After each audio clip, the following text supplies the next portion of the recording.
I'm Sam Roberts of the New York Times, and welcome to the New York Times Close Up. The impeachment drive against President Trump gathered some steam this week with the testimony of William B. Taylor Jr., the top U.S. diplomat to the Ukraine. He outlined an irregular policy channel, as he called it, outside of normal foreign policy channels, the irregular one run by the president's lawyer, Rudy Giuliani. Here to talk all about it are Eleanor Randolph and Clyde Haberman, New York Times contributing writers. Now, talk about profiles in courage. The best the Republicans can do is storm the committee room and disrupt the proceedings. Is that the depths to which we have sunk in this proceeding? Getting very childish. You know, it reminded me of the 2000 election when in Florida the Republicans stormed where they were counting the votes. Mm-hmm. So Republicans stormed. Was that the Brooks Brothers riot? Yes, it was the same kind of thing, you know. And so, you know, it certainly worked, you know. George W. got elected. And so I think, you know, the one thing it did was it took the focus away from the actual substance of the testimony. But doesn't it make them look stupid? Yeah, well, because they are, and I don't think if it takes from away from the substance, it's only briefly. The substance is pretty damning for the president, and I think an awful lot of Republicans know it, and so this is a feeble attempt at a distraction, and there'll be more to come. They're already proposing some kind of resolution to condemn the secrecy of this. But the thing is, it's not really being done in secret. They're acting as if there are no Republicans in these hearings, which are being done behind closed doors, as a grand jury would be, for example. There's still plenty of time for, and there will be, open hearings on this, and then, of course, a vote. And are there not Republicans on these committees? Absolutely. Yes. And so they're very disingenuous to be polite about it. They're just, frankly, out and out lying, as if they're shut out on this thing. There are dozens of Republicans who are involved in these hearings. So this notion that open it up, we're not involved, is bogus. And I think it was Peter Baker, correct me if I'm wrong, who wrote in the Times that the Trump complaints about the deep state are sort of backfiring against him because we've got loyal, honest civil servants coming forward, not anonymously, telling what they believe actually happened. This is no deep state. His deep state is America's patriots. Well, they are people. These are profiles in courage. Absolutely. Well, also, they are people who have worked for so many different administrations, right. Democratic and Republican. They're as close to nonpartisan as you can get. They're people who take what America needs to do in the world, and they work on the details. They know all the sort of ins and outs. And when they see somebody like Giuliani flying in and meddling with everything, and for obviously weird reasons, it's a little like the whole Manafort case, and they're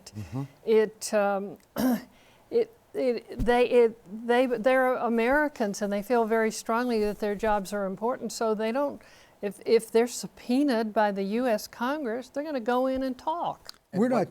Go ahead. I was going to say what this investigation also underlines is how hollowed out the State Department and the Foreign Service has been just in the last 3 years of this administration. That's the whole idea. Exactly. There are these professionals. You know, I worked overseas for many years. The American diplomatic corps, they weren't all perfect any more than all journalists are perfect, but they were committed professionals who represented America's interests. And this administration is absolutely booting out the pros. We're not constitutional lawyers, but what we've heard so far, does that constitute a smoking gun? As far as I'm concerned, it does.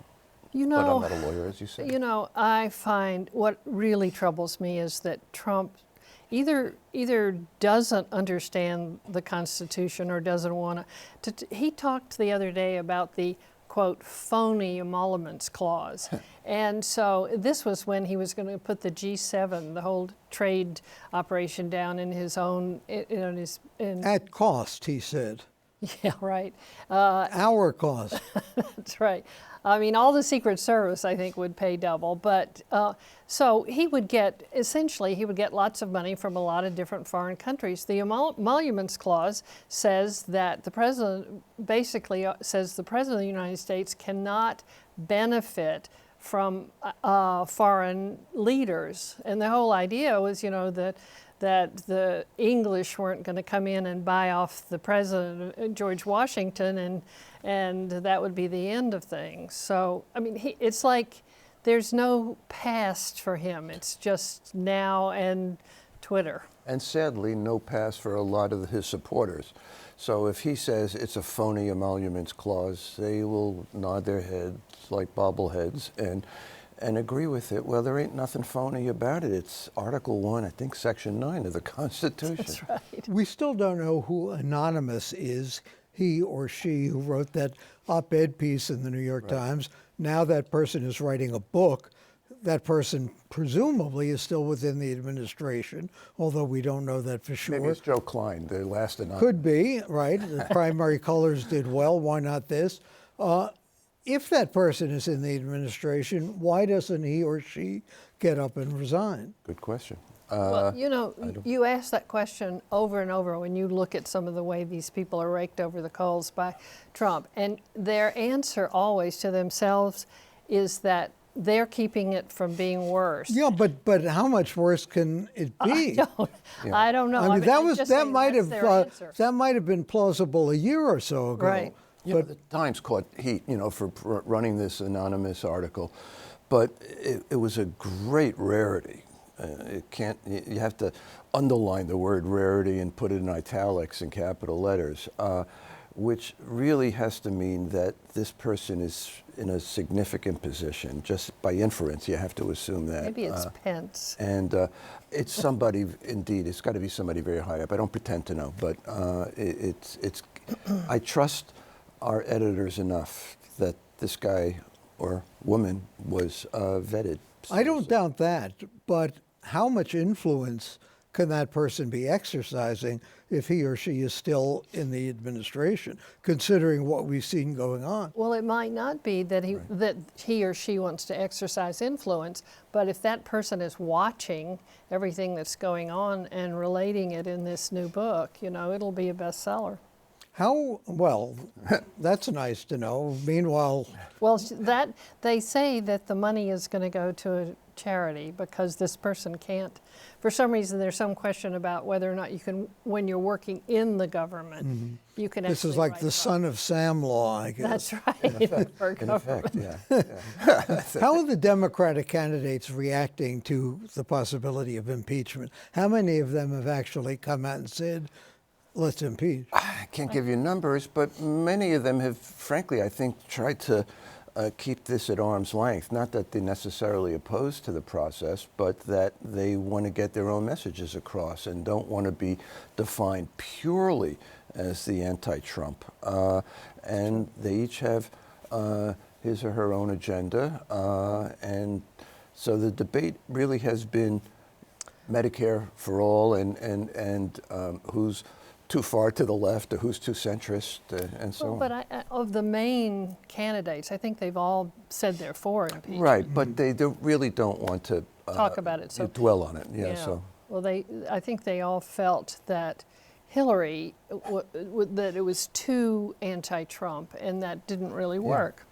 Speaking of the candidates, Eleanor, what about Mike Bloomberg, whom you've written a terrific book about?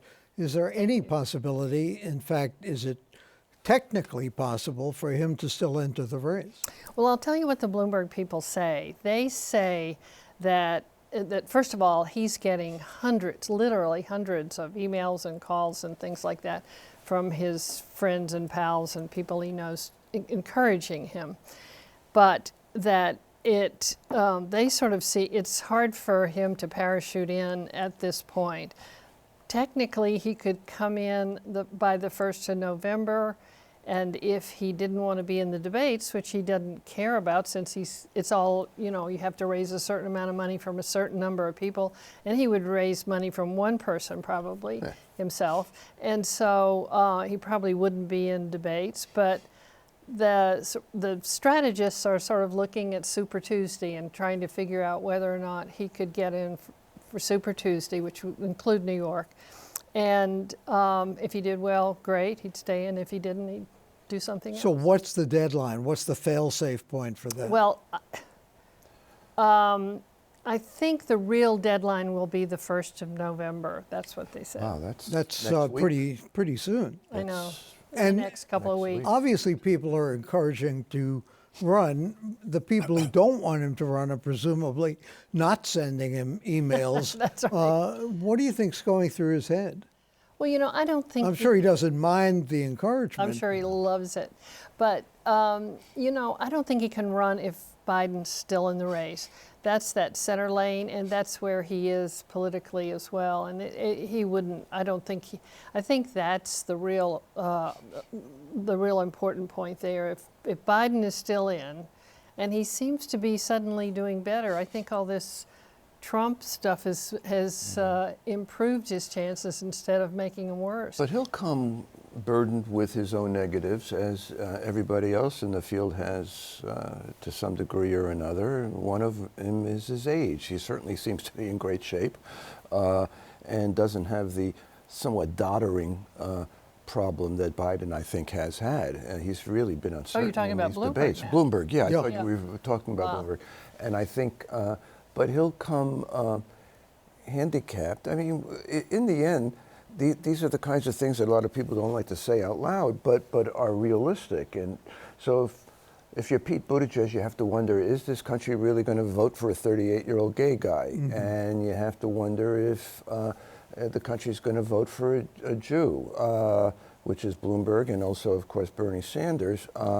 And Lord knows Biden and Elizabeth Warren and Kamala Harris, and go down the line. Each has his or her handicaps in addition to strengths. Yep. So Bloomberg's not without weaknesses. Indeed. Thanks to Clyde Haberman, Eleanor Randolph of the New York Times.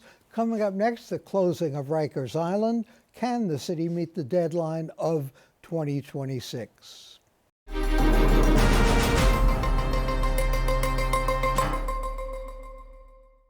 Rikers Island, the city council voted last week to close the notorious jail by 2026. Although that seems a lifetime away, can it be closed by that time? It means building 4 new jails within 7 years in 4 different neighborhoods, with objections already mounting, relocating detainees, correction officers to these new jails. Here to talk about it all, the impact of closing Rikers, what impact it will have on the city for years to come, is Mara Gay, editorial board member of the New York Times, and David Goodman, City Hall Bureau reporter. And welcome to you both. I don't want to be a cynic about this, but this is 7 years away, a commitment by people who will probably no longer be in office by then. How sure can we be of this actually happening?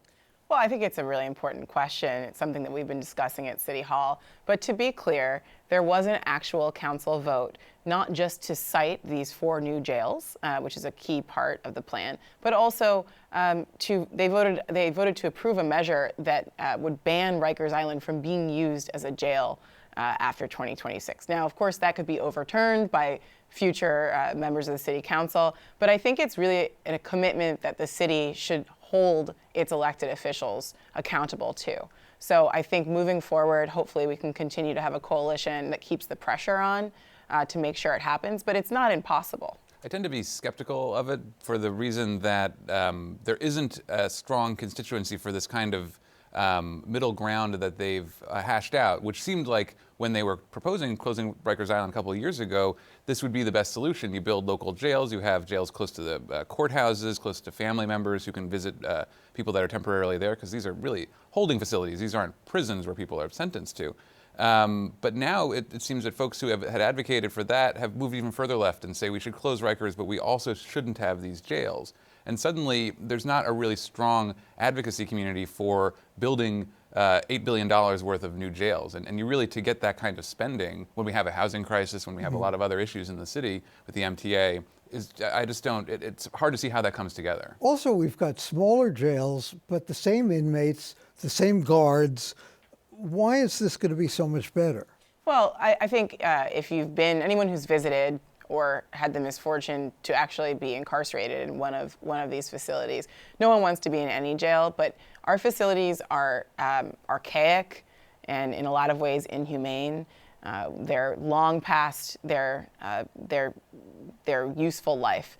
And so in order to actually provide real services to people who are incarcerated and to keep them in humane facilities, we do need to actually make investments in our jails. So instead of just making investments in the ones that we have, which would be difficult and kind of a waste, the idea is to shrink them. I mean, I think something that's gotten lost in this vote that happened last week is, yes, we're building 4 new jails, but we're actually shrinking the beds from 22,000 beds that we have now to closer to, I think, 3,600 beds. So that's a real win. But is that estimate really a gross guesstimate as to how many we'll need? That's what makes people, I think, concerned who are already a little skeptical of the plan. The peak, I think, was 22,000 or somewhere about. Right. They originally, when they proposed this, thought it could come down to 5,000, which seemed pie in the sky at the time. Now they're saying we can get it down to this smaller level. Partially, that level was needed to keep the jails smaller so that they would be accepted in these communities. So it's somewhat the policy kind of dictating what the reality, they hope the reality is. But at the same time, the city's approach to policing is changing, and it's conceivable that you would have less need for people to stay in these facilities if our philosophy of policing changes over time and stays where it is today. But then there's the fear amongst sort of law and order types that if crime spikes, where do you put the people that are committing their crimes? So certainly some people that you don't want going back on the street immediately after being arrested. Well, something to consider that I really looked at when I was writing about the issue is that in the early 90s, we incarcerated some 21,000 New Yorkers at Rikers and elsewhere across the city. An incredible number. An incredible number. And yet, at that time, crime was at an all-time high in the city. And today, we have 7,100 people in city jails, and yet crime is at an all-time low. So there's really no evidence that incarcerating people for minor crimes actually reduces crime. In fact, there's growing evidence that it may actually increase crime. The same juxtaposition as with stop and frisk, in fact. That's true. What should be done with Rikers? You've got a beautiful piece of property there. Well, I think the going theory, a lot of people think, the cynics who haven't looked at it think, they're going to build high rises because that's what seems to happen in New York. But it's tough close to an airport. Well, that's the thing. For a lot of reasons, there's actually height limits for the airport. The ground is, and the space is not great. It's not very healthy, I think, which is kind of another reason why we should get inmates off of there, is that it's not a place that really people should be living in the current quality of the land there. The going idea is that they put certain sorts of city facilities that are on the waterfront elsewhere, things that are needed for the city to run on Rikers Island. What about extending the airport? That's a plan that some people have floated, but I haven't heard a lot of serious talk. I think that the theory now is that you take stuff from other parts of the waterfront, put it on Rikers, free up that area for building, and that way you get buy-in from developers and from other folks that might, be needed to kind of push this thing forward. Let's jump from 2026 to this weekend. We're starting early voting. Tell us about the charter amendments and what's good, what's not. So the city's charter is best thought of like the city's constitution. Essentially the city council has put forth some, I think, fairly minor, frankly, proposals to change some things about the charter. We actually have kind of taken a look at these measures, and the editorial board. The editorial board has taken a look. We will have a piece shortly, but most of them, frankly, are harmless, I think, but really, honestly, quite minor. The only one that really concerns me is the fifth of 5. So there's 5 proposals. The 5th one would give extra time to community boards to vote on measures that are introduced in the summer months, because they aren't in session in the summer months. And frankly, community boards don't actually have oversight over what goes on in the city. but they can really hold up a process. And given the fact that we have a housing crisis in the city and that the land use process, sometimes goes through their jurisdiction, I have concerns about lengthening Why that can't they process. meet during the summer? You know what? I think that's a great question. I mean, listen, the charter questions are they're very kind of inane, frankly. Well, the first one, though, is interesting, right? If I'm remembering correctly, is the ranked choice voting question, Yeah, right? what would the That's true. impact be of, how would that work, and what would the impact be of ranked choice voting? Well, I can't pretend to be an expert on it, but I do think that the idea is that you have a way of, you put your first choice, and then if that person isn't there, it's essentially like an immediate runoff. And so therefore, you're not feeling like you're wasting a vote on some candidate who's not going to win because they're further to a political posture that's not as popular. And so it's an interesting experiment in a city as large as New York to see how would this kind of thing work. It's very popular in other places. It's been tried elsewhere in the country, but I don't think at the scale of New York City. So it'll be an interesting experiment to see how this kind of thing would work here. And would that work in time for the 2021 municipal election? That's what it says it's meant to do. That's the plan. It's one of those things that actually sounds more complicated than I think it is. Seattle has done it with great success, and sometimes it has a moderating effect, apparently, on the kind of candidates that end up winning. It also saves the city money because you don't have to hold separate elections. And you don't have to challenge the Board of Elections too much. That's right. And there is another ballot initiative, I think it's number 2, that would give the city council some say about the Civilian Complaint Review Board. And that is, of course, the semi-independent body that oversees police misconduct against civilians. And that would be probably a good thing, given the fact that mayors traditionally, not just de Blasio, but others, have been very reluctant to hold their own police forces accountable. And it would make it presumably a little bit more independent. That's right. Good. Thanks to Mara Gay, to David Goodman of the New York Times, and I'll add my thoughts on CODA coming up next.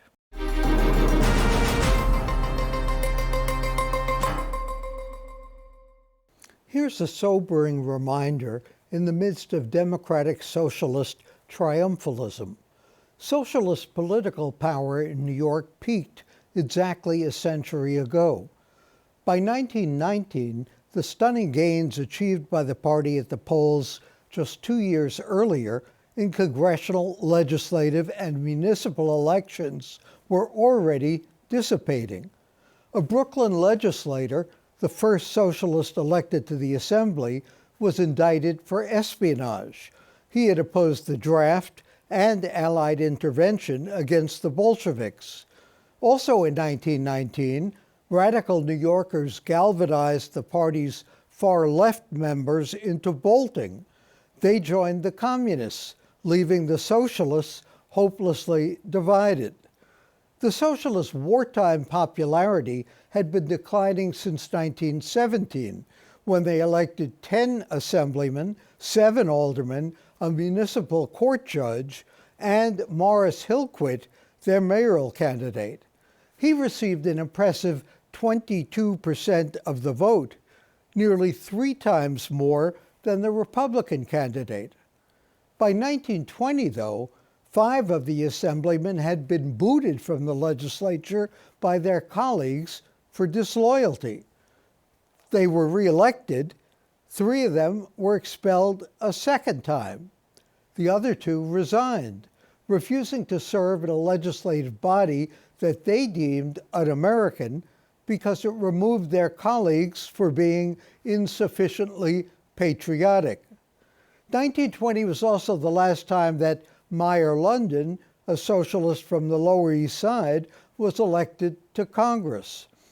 And in 1921, the next mayoral election, the socialists, who had polled 22% 4 years earlier, managed only to amass 7%.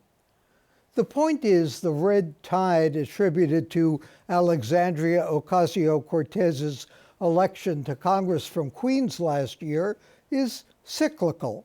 The Republic survived It survived Congressman Vito Marcantonio as a lonely member of the American Labor Party. It survived the Working Families Party, which supplanted the Liberal Party. In 1920, Lewis Waldman of Manhattan, one of the ousted legislators, defiantly refused to even defend himself before his fellow assemblymen. "You need not shake hands with us," he told them, "but under the decree that the voters rendered, you must sit with us in the assembly." To tell the truth, he added, there are some members of this assembly that I would not care to shake hands with. He singled out the big corporations, the bankers, the profiteers who did not deserve his loyalty, but he concluded by saying, "I swear with all the power which I can muster that I am loyal to the people of the United States." For the New York Times and CUNY TV, I'm Sam Roberts.